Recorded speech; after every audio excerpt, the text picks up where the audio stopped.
morning students. I am Kirti Sharma, your English teacher from Takshila Model Senior Secondary School. Students, in my today's class, I'll teach you one poem. The title of the poem is Go Not to the Temple. Students, this poem is in your English reader book, and this poem is for the class 6th. Right? Students, this poem is written by Rabindranath Tagore. Rabindranath Tagore has written this poem. This poem is very thought-provoking poem. In this poem, the poet has discussed about the rituals of worship in the temple. Means, what are the things a person do in the temple, but what are the things which one person should do in his real life. So students, and in this chapter we will also learn to use and we will also understand the meaning of some words like fragrance, altar, humility, follow man, double-minded face. Like this, these are the words which we will learn in this poem. So let's begin this poem. So students, I want to tell you the central idea of this poem. As I discussed earlier, that this poem is a thought-provoking poem by Rabindranath Tagore. Tagore, who wrote the Gitanjali. Gitanjali is one of his creation, which won him a Nobel Prize. Rabindranath Tagore को गीतांजलि के लिए Nobel prize भी मिल चुका है. He also wrote novels, plays, poetries and short stories and acted in and directed plays. Rabindranath Tagore ने बहुत सारी नोवेल्स भी लिखे हैं, प्लेज किए हैं, पोइट्री लिखी हैं, शॉर्ट स्टोरीज लिखी हैं एंड बहुत सारे प्लेज का डायरेक्शन भी किया है. Rabindranath Tagore has set up the Vishwa Bharati University as Shanti Niketan. This poem refers to the rituals of worship in temple. ये जो poem है वो temple के जो rituals होते हैं, रीति रिवाज होते हैं जो हम follow करते हैं, that is all about those. Tagore says that merely offering flowers, lighting candles, bowing your head, praying on bended knees or asking for forgiveness is unacceptable. Right?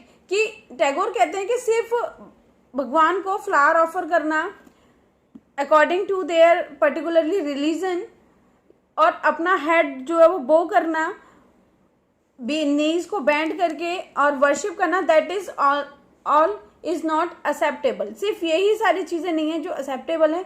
There are many more things which a person should take care.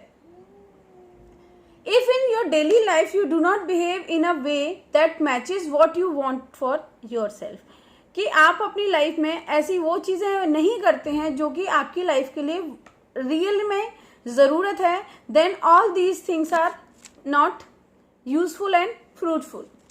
Mere rituals is hypocrisy only. These rituals are only hypocrisy if we do not see God in our fellow men. Right? ये तो हमारे जो घर के बड़े लोग हैं, they also tell us that work is worship and human are also God. कि काम ही पूजा है और लोगों को भी हमें भगवान की तरह ट्रीट करना चाहिए. Like we should also behave in a nice way with other person or fellow men. हमें और दूसरे लोगों के साथ अच्छे से behave करना चाहिए. If we are behaving with them in a good way, it means we are worshipping the God also. Means अगर हम भगवान की पूजा कर रहे हैं, that is also important. We should give love, respect and dignity and learn to forgive them. हमें respect करनी चाहिए दूसरों की. And if someone has done something wrong, then we should try to forgive the person who has committed any mistake. अगर किसी ने कोई गलती की है तो we should develop a feeling और we should develop a habit to forgive the person. Like all these things will make us a good person. ये जो सारी चीज़ें हैं वो हमें अच्छा पर्सन बनाती हैं। Learning to value humanity as one of the highest form of worship means to learn humanity, to learn a good behaviour, to learn like good habits and good etiquettes is a worship itself। अगर हम आप सबके साथ अच्छे से रह रहे हैं means we are doing worship. Building the rituals of worship into all your action and behaviour. किन किन चीज़ों का हमें ध्यान रखना चाहिए कि जो भी rituals whatever we are do rituals we are following in the temple, we should also follow those rituals in our daily life. So all these things we will learn in this poem. So now let's start with the stanza number. Students, please read stanza number 1, which is on page number 49 in your English reader book. So let's start with me.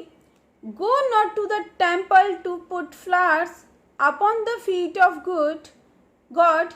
First fill your own house with the fragrance of love. Means, poet is saying that go not to the temple to put flowers. कि there is no need to go to the temple just if you are just going to the temple for putting the flowers upon the feet of God. There is no use of it. First, fill your own house with the fragrance of love. Here, the flowers are compared with the fragrance of love. What flowers gives us? Flowers give us fragrance, good smell, good feeling. So, Rabindranath Tagore is saying कि हमें सिर्फ भगवान के पैरों में या feet में फूलों को चढ़ाने के लिए नहीं जाना चाहिए। फर्स्ट हमें अपने घर को फ्रेग्रेंस ऑफ लव से फिल करना चाहिए। Now stanza number 2, go not to the temple to light candles before the altar of God. First remove the darkness of sin, pride and ego from your heart. Very nice lines by Rabindranath Tagore. What he says that go not to the temple to light candles, कि सिर्फ candles जलाने के लिए भगवान के मंदिर में नहीं जाओ। Before the altar of God, altar means जो भगवान के आगे टेबल लगी रहती है उसको ऑल्टर कहते हैं। Before the altar of God, जो आप कैंडल्स जलाते हैं या जो भी दिया लिट करते हैं वो किस लिए लिट करते हैं? वो आप हमेशा कैंडल के लिए भगवान को पूजा करने के लिए करते हैं। सो go not to the temple to light candles before the altar of God. First remove the darkness of sin, pride and ego from your heart. What is the work of a candle? It removes the darkness and brings the light. कि अंधेरे को हटा के उजाले को लाती है candle. So Rabindranath Tagore is saying कि मंदिर में जाकर भगवान के सामने कैंडल जलाने की जगह पर instead of lighting the candle, first remove the darkness of sin. Sin means the wrong act. जो भी आप गलत कर रहे हो which is against the law. जो कुछ भी आप गलत कर रहे हैं, जो भी आपके मन में है, मन में means pride means sense और feeling of achievement that मैंने ये अचीव कर लिया, ego और hatred और बहुत सारी फीलिंग्स होती हैं जो कि हम दूसरों के लिए रखते हैं which is not good for our self and for other persons also. So before doing these things like putting the flowers upon the feet of the God और lighting the candles before the altar of God, remove the darkness of sin, pride and ego from your heart. जब आपके heart में से ये सारी चीज़ें remove हो जाएंगी तो आपका हार्ट जो है वो बहुत प्योर हो जाएगा और गॉड जो है वो वैसे ही आपसे बहुत हैप्पी हो जाएंगे। Number 3, go not to the temple to bow down your head in prayer. First learn to bow in humility before your fellow man. कि भगवान के सामने सिर झुकाने ही इनफ नहीं है, सबसे पहले इंसानियत, humility means human being, the feeling of human being और ह्यूमैनिटी, कि उससे पहले आपके जो पीयर ग्रुप है, जो फेलो मैन है, जो आपके साथ रहने वाले हैं, सोसाइटी है, फैमिली मेम्बर्स हैं, भगवान के आगे सिर झुकाने से और नीज को बैंड करना ही इनफ नहीं है। हमें ह्यूमैनिटी और अपने साथ के जो लोग हैं उनके सामने झुकना भी जरूरी है। झुकने से मतलब ये नहीं है कि you are just bending your upper body part, that is not enough. झुकने से मतलब है you are having the feeling of respect, you are having some kind of respect for the elder one and you are having love for your younger one. आप अपने बड़ों की respect कर रहे हैं और छोटों को प्यार कर रहे हैं, और अपने साथ के लोगों के साथ you are not cheating with anyone, you are true with the other persons. It means you are praying और you are worshipping the God in this way. Stanza number 4, go not to the temple to pray on bended knees, first bend down to lift someone who is downtrodden. Downtrodden means needy person and poor person. Rabindranath Tagore is giving us message that go not to the temple to pray on bended knees. No need to bend your knees before God only. अपने आपको अपने knees को भगवान के सामने bend करने की ज़रूरत नहीं है सिर्फ. First bend to lift someone.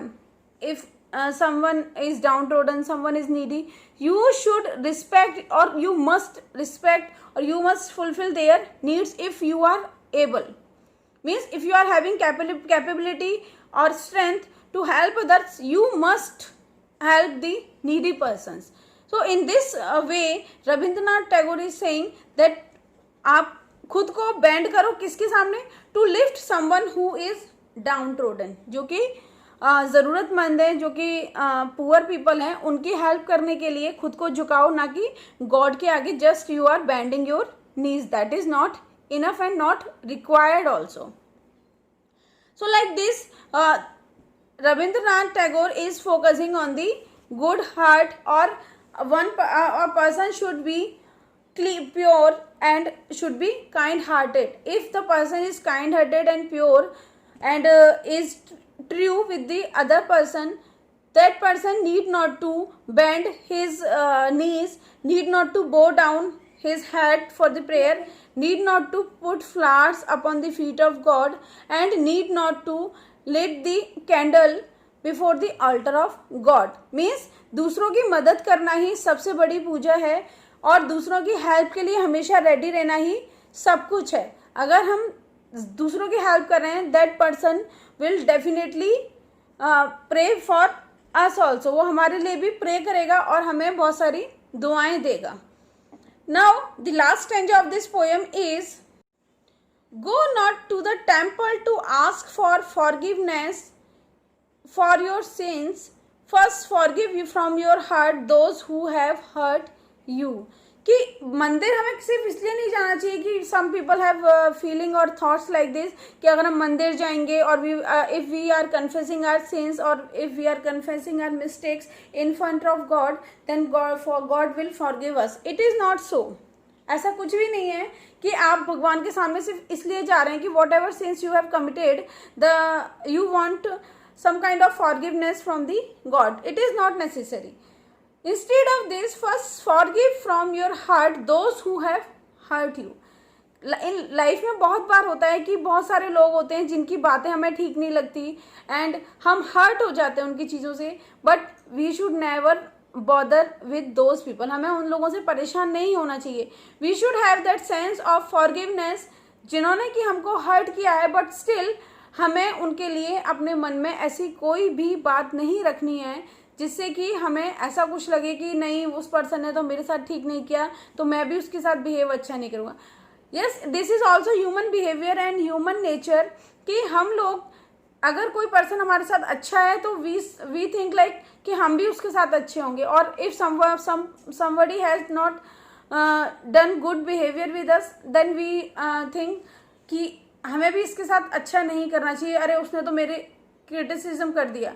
Self criticism को भी हमें एक्सेप्ट करना सीखना चाहिए तो ये जो पोएम है उसमें बहुत अच्छे से पोएट ने बताया है कि किस तरीके से हमें जो भी रिचुअल्स हम पूजा के लिए, वर्शिप के लिए यूज़ करते हैं, अगर हम उन्हीं रिचुअल्स को अपनी डेली लाइफ में भी यूज़ करेंगे तो किस तरीके से our life will be totally changed. Now I am giving you some question which you will do from this book also, and you have to write down all the question answers and word meaning in your English Reader Fair notebook. Okay, thank you, have a nice